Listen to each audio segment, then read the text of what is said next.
Hey, yo, welcome back. This is not a podcast. It's just my thoughts with Rob Markman. Hope you all had a dope weekend, man. I know I did, man. I spent a lot of time with family. But I want to shout out Drink Champs. My Drink Champs episode launched this week. That's right. I was on Drink Champs. Shout out to Nori, EFN, Sonny, Mr. Lee, Hazardous Sounds, just the whole squad over there. You know what I'm saying? Juice, man, took some great pictures. Got my flowers on Drink Champs. Check that out, man. Shout out to everybody. So check out that episode for sure. It's on the Revolt YouTube, I believe. I'll put the link in the description. But we had a good time. We ran the gamut. We talked about state of journalism, played Quick Time with Slime. Talked about my album a little bit, talked about this channel a little bit. Appreciate y'all supporting me on that, man. So again, shout out to Nori, EFN, the whole squad over there, man. Drink Champs. But today I want to talk about JID, man. JID is getting active. We're getting closer. The new album, God Does Like Ugly, is on the way. I believe it drops in August. So in the lead up, he dropped a Preluxe album, which is basically songs, I guess, that he says that we're going to almost make the album, but then make the album. It's become an industry standard now to drop a deluxe version of your album with extra songs after the album drops. But it seems like JID is taking those extra songs and putting it ahead of an album to create some buzz. So, I like that creativity, just doing something a little different. When everybody's going right, you go left. I said at the top of the year that JID was one of my most anticipated albums in 2025. I said Clips too. Clips was on that list, and their album is dropping this Friday. So, we're going to talk about that. I had Wale on the list. I think I had Joey Badass on the list. I had a J. Cole on the list to fall off. So, a couple of joints I was anticipating this year, but JID was definitely on that list. And the Preluxe is a dope-ass project from J.I.D, man. Short, it was something that I was able to run back like a couple of times. Like I was listening to this weekend, ran it back a couple of times. The joint that everybody's talking about is Animals Pt.1 featuring Eminem, produced by Christo, Anka Trio Plus One, EST, and Eminem. So, what I'm saying? They JID and M, JID was on M's album, the Death of Slim Shady. That was dope. That was definitely a highlight from that album. And so I guess M is returning the favor on this Animals Pt.1, and they went crazy. I mean, it's what you expect. It's fast flows, just crazy flows, internal rhyme structure, connectivity, wordplay, beat changes. JID goes on for like 3 minutes straight before we even hear M, and then M gets 3 minutes, and it kind of gave me like, not all the way, but like Rap God vibes. Just like, yo, I'm gonna go super crazy on this. I know a lot of people are asking like, yo, how you gonna leave an Eminem joint off the album? But the song is called Animals Pt.1, and my guess is just my hype. This is just me, putting the thinking cap on, right? What if there's a part 2 on the album? What if there's some type of remix or continuation of the song Animals Pt.1? If I was betting money, I bet that the album has some type of part 2. You know what I'm saying? But this shit was crazy. Like for rap fans and man, I just love it. Just, like for example, I'm just gonna go through. I'm not doing a whole lyric breakdown of it, but I'm going like some of JID's bars. He said, and it's just the connectivity of the words, right? But I got a pit in the clip finna sick the boy. Don't nobody want to get sent to God. The stick hit through meat like a shish kebab. Like, again, y'all heard me talk about this concept that I love of rhymes. You could see the stick hit through meat like a shish kebab. Sent to God, shish kebab. You know what I'm saying? Like then just kind of the bending of words, but also a rhyme you could see. And then, it's kind of the Ayo part of it because, what I'm saying? But you could just see that the stick, the gun hit through meat like a shish kebab, like boom, super visual, dope wordplay. Just again, the connectivity, the way it sounds, and the image that it conjures up. Man, JID just went crazy on the whole thing. Eminem always right, provocative, right? Even in his more adult age, M doesn't tone down. He's gonna comment on everything and make light of certain things. So he said, with these magazines, I act out like Yang, his cousin, little cocksucker. I'm spraying and busting. Your shit sucks. Dick, stop saying it doesn't. You know what I'm saying? Like kind of immature, but I mean, it's like classic M, right? Like obviously the Kanye thing, and we talked about it on this channel. The song about his cousin, and they used to look through the magazines, and you know what I'm saying. But then M,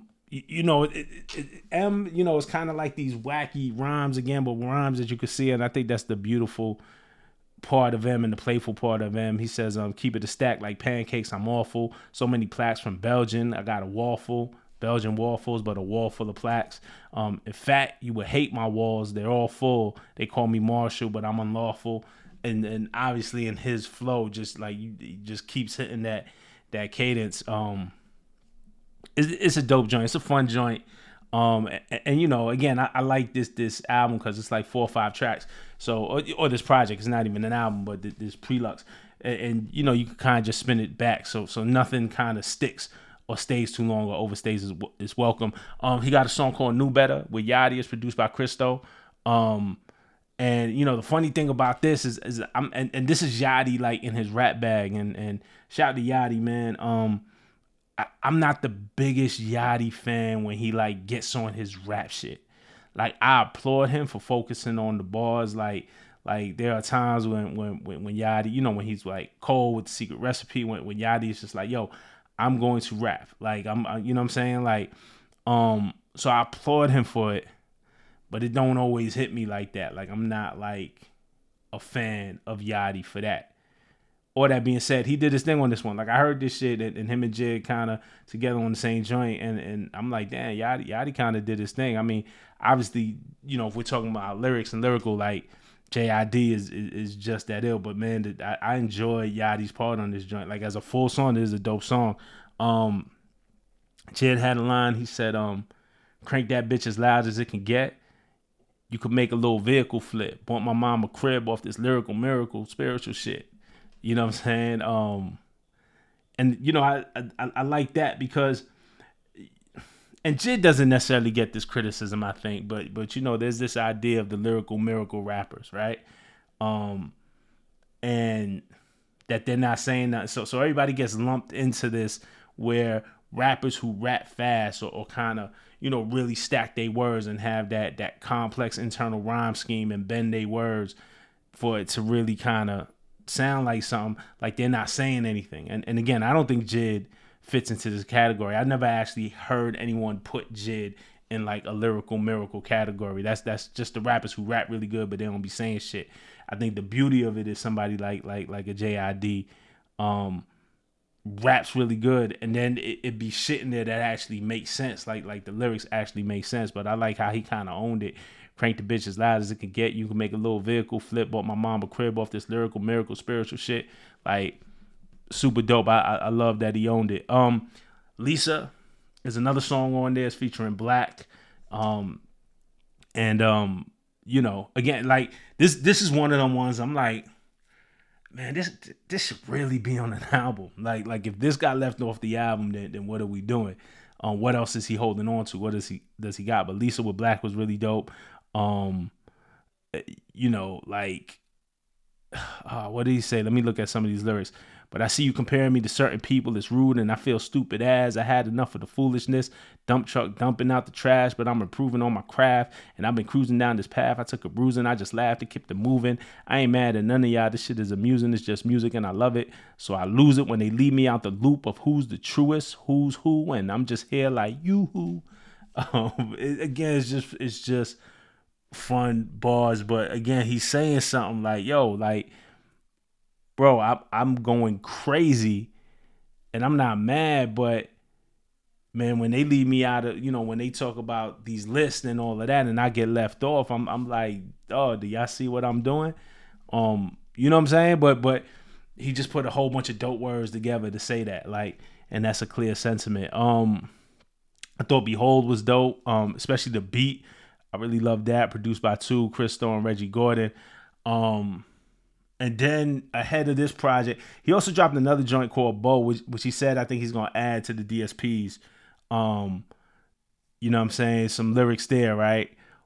Off a snap finger, never knew I'd be a rap singer, buying weed in the trap, lingering. It's just my brothers and me, and we not ringling. We just came to get some cheese, heard your pockets jingling, jumping, shoot a scene, word to John Singleton. Clip as long as Yao Ming, better stop mingling. Now they know me overseas out in London, England. Like, again, I don't do it no justice, man, but this wordplay is super ill. And then he had another line on this is on the Bow record where he was like, I'm in the morning plotting with the Southern soldiers. You never sober. You not a shooter. You cephalosha. Like, you know what I'm saying? The NBA player, like, you know what I'm saying? So it's a bunch of those on here, man. And Jay gets busy. I think this was a dope album. This was a project. I keep saying album, but this was a dope project. This was a dope concept to do a prelude, a pre-lux is what they call it, instead of a deluxe album.